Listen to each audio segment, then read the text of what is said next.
Hello guys, welcome to my YouTube channel. Ayan, another day, another work. Ayan, start na po kaming magpagapang ng sitaw.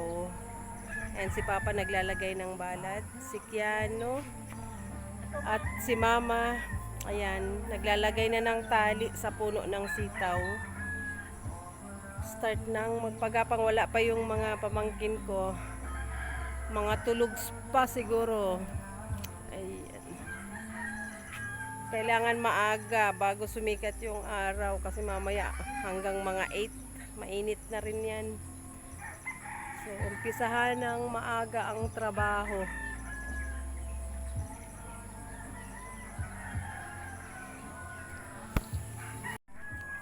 Ayan na guys, yung mga sitaw lumitaw na. Mapapansin na kasi meron ng balad. Ayan, master dyan si Mama. Pagpagapa ng sitaw. Good morning. Oh, doon si Papa. Lalagay na ng balad. Ayan, madilim pa. Diyan na yan. Diyan na yata yan humigop ng mainit. Ayan si Kuya. Day na siya nakakarigos lini, ako kumarigos ka. Huna ako kasud mo nagkarigos ta na oranan. Day, disipon abutong ko. Tinapos niya baga kaya ni Lagi bu ko nilo, basa ang daghan ko, nasiram na ko ang presko. Pag batanga nagparaabot ko. Siniki nga ni. May ubo na naman. Maranas bado ko. Ayan guys. Dili nga ang sinabsabang kang kinaay kan ng sunod. Ayan. Kita ko yung kahapon. Ayan guys, kalahati pa lang ang nalalagyan ng balad. Problema na yung mga pangposte kasi yung iba nabulok na. So kailangan namin naman ng bago. Hahanap na naman dyan sa mga sanga ng kahoy na malalaki or magputol ng kawayan.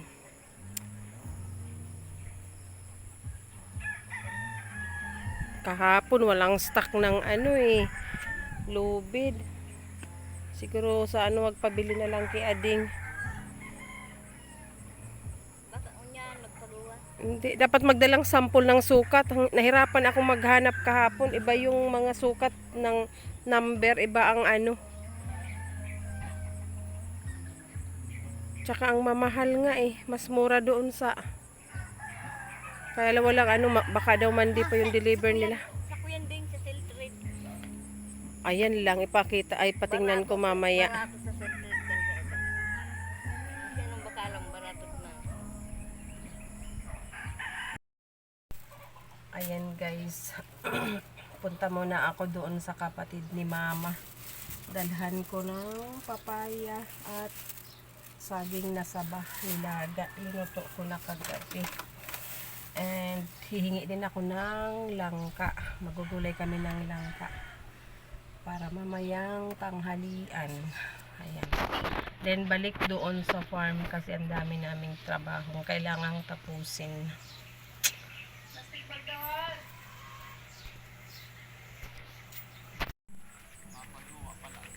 Ayan guys. Nakabalik na ako. Nakahingi ako ng langka na panggulay. Turog. O inda, di pagluwas. O di ito maluwas. May sala. Ang dalawang bata, guys. Bakit nakasimangot, kuya? Para mas... Oh! Ala, tama, magsaing ako para makaalmusal.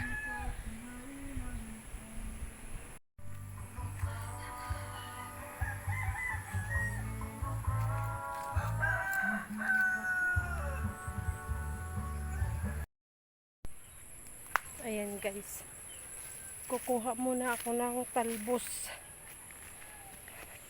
kasi maaga kaming nagsipag trabaho doon sa sitaw and hindi pa nag-almusal. So si Nikki nagsaing na, marunong na siya magsaing ng maramihan, 3 takal yung sinaing. Then, ito yung madali ang ulam.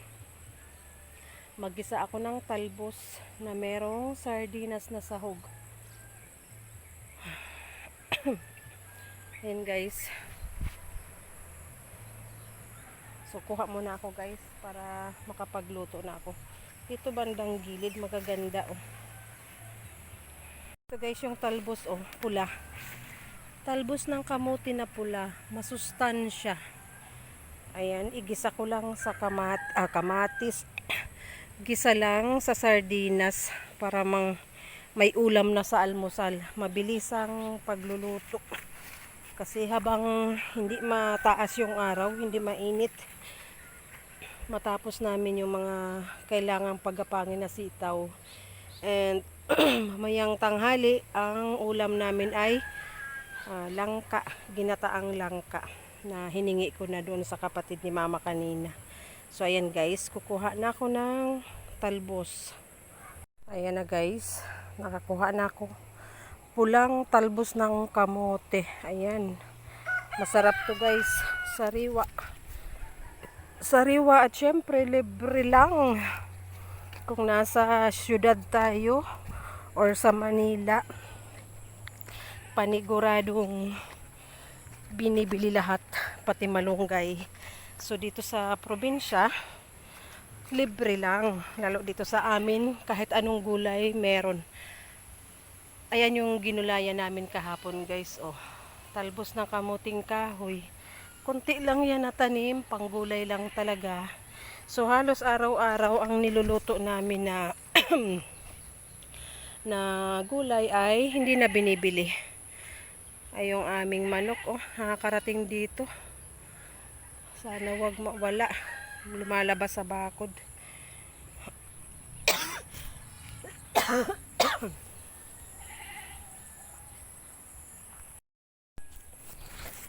Ayan. Balik sa bahay. Dito lang yan guys, sa likod ng aming bahay. Likod ng kulungan ng baboy. Ayan si Lola. Malapit na yung mga anak. Mga end of July. Before end of July, mga anak na yan. Ayan, magluto na ako ng ulam guys. Kasi yung sinaing ni Nikki ay iniin-in na. So magluto na muna ako. Habang sila ay busy pa sa sitawan. Sinasamantalang hindi mainit para matapos. Guys, na-prepare ko na, nahimay ko na. And hugasan lang, then magisa na ako ng bawang sibuyas at sardines, then sabawan, and ilalagay na ang talbos, pakuluan, then luto na.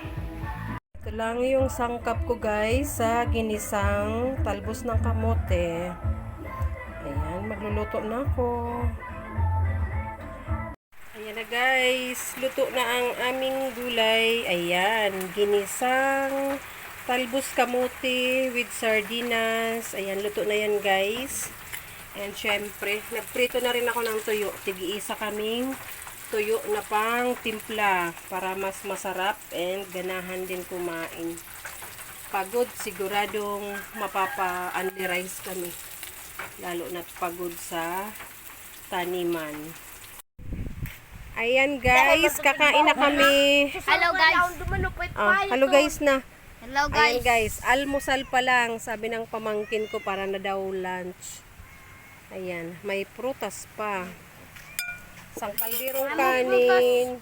Ayan, isang kawali din yan na gulay. With tuyo and syempre super anghang na. Relax na relax mother. Oh. Pa, mana pa! Let's go eat. Anong let's go eat? Let's eat. Let's go eat. Let's go sa kusina. Hey, matigaw, matalagaw. Mag-iba ako kuya kasi Kaya tumulong na para 10 pahinga, 11 ligo kain, 12 alis tayo, ako nang ma-drive. Iwanan ta lang sa San Jose ang tricycle. Kain na ma. Po! Saing kag pamahaw. Mayong serving. Ay, nag-almusal. Ha? Serving no kangan mo. Ano yan, serving spoonaan sa gulay. May talagang gulay na nato. Serving Ika, Oh, may sabay na habang ano. Kumain ng gulay mga bata ha. kumain ng gulay para matutong. Ayan, baga may tukawan maho. Upo na dyan sa ibong nasay. Wala, naubos sa sardines. Grabe. Dinurog ko yung sardines para lahat kayo makaano. Kuya, tukawang ko yan. Ayan, baga may mahaba. Tabi-tabi na. Kunin mo yung isa, dito, Para tabi. Dito mo, Noy. Para tabi, igwa, ang upo. Tabi kayo ni mama dito, Lagay mo na dyan plato mo. Kuya, that's my chair, ah. Alis kayo. Ayan guys, hindi sila maarte sa ulam. Simpleng ginisang talbos. Ayan, ayan ang literal na farm life. Kakain sa labas. Yan na lagi malukanin. Kakain sa labas. Pag sa Manila, kakain sa labas sa restaurant. Ito yung kain namin sa labas. Labas ng bahay. Ano, Choy? Kuya. Wala nga tuyo ngayon ulam. Udah nas papa. Inubos na naman ni Kuya. Siapa kaman? Apa dan ni mah? Inubos ni Kuya ang alin? Ang sahog? San Dinurog ko na nga yung sahog para hindi mag-agawan. Oy, tigi-isang tuyo. Tigi-isang tuyo. Maggulay. Maggulay. Balik. Tuyo. Kay papa. magulay na. Maggulay. Anong tuyo? Kumain kang gulay. Hindi pwedeng ganyan. Hindi, pagpasali ha. ka ng gulay pa. Kumain ka ng itlog.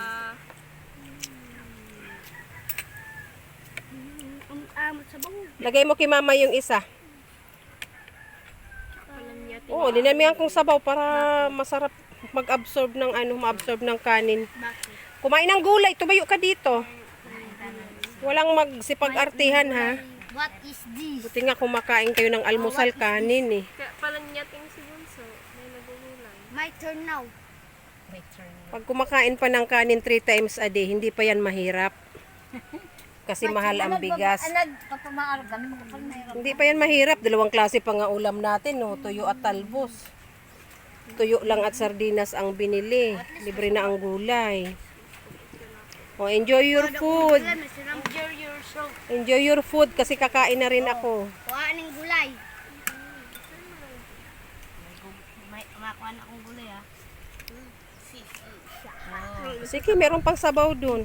Salinan ko dyan. Sarap to. Yan, ito. Oh, tahimik na si Bunso, yung ilong pinagpawisan na. Kailangan niya nga mag-attend mamaya dapat.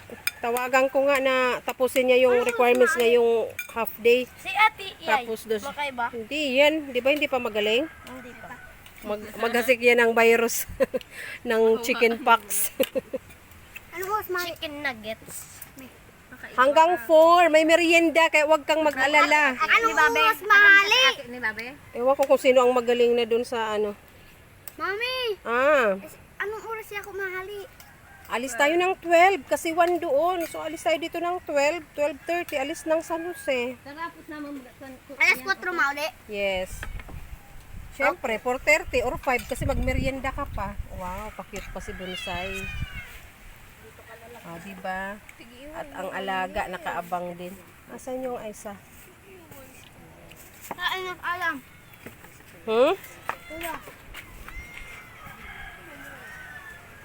Ayan. Masarap kumain sa labas.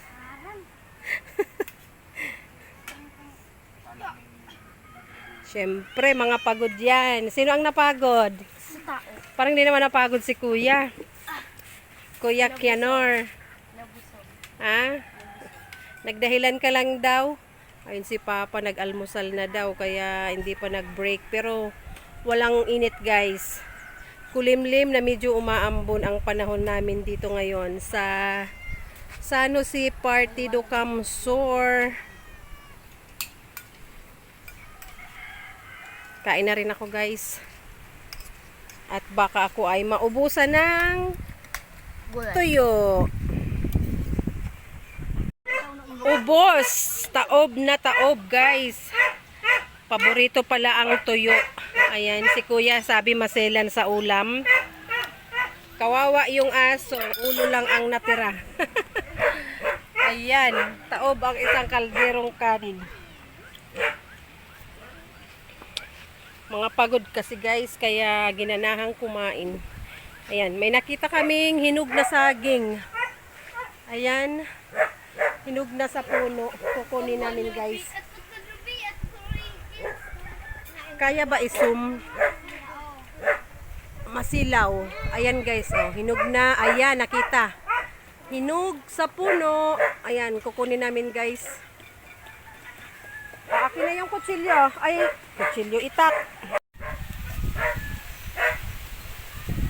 Yan guys, makuha tayo na hinog na saging. Kanors! Dali na. Kuya na, Nor. Hindi yan. Hanggat wala ako. Oh, Noy. Bagan. Noy. Ay, may ano. May passion fruit, mami. May masasayang ang ano. Hindi naman ang gada. Ang passion fruit. Da. Nakasab... Ay. Ano ba? Mura ba nga na?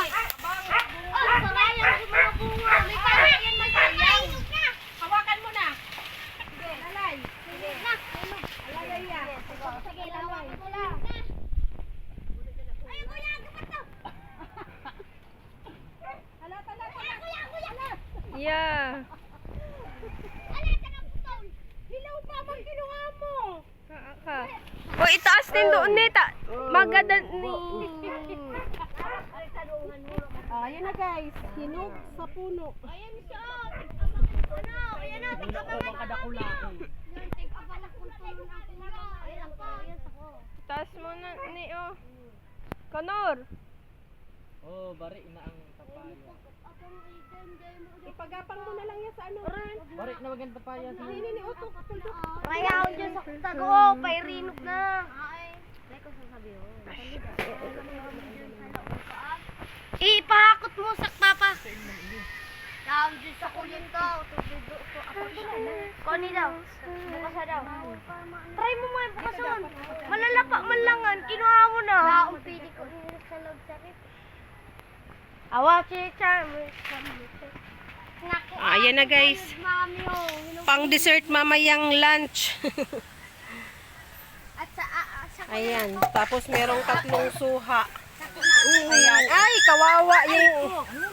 Ayan na, magsipagligpit na guys. Sino ang magpakain ng aso? Sino ang maghugas?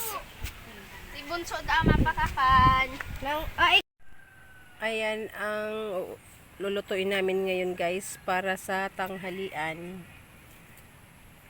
Ginataang langka with sardines. Ayan, always sardines or tinapa kasi yan ang madali ang nahuhuli. Ayan guys, 2 malaking niyog ang aming gata. Ayan na guys, ang aming ulam luto na.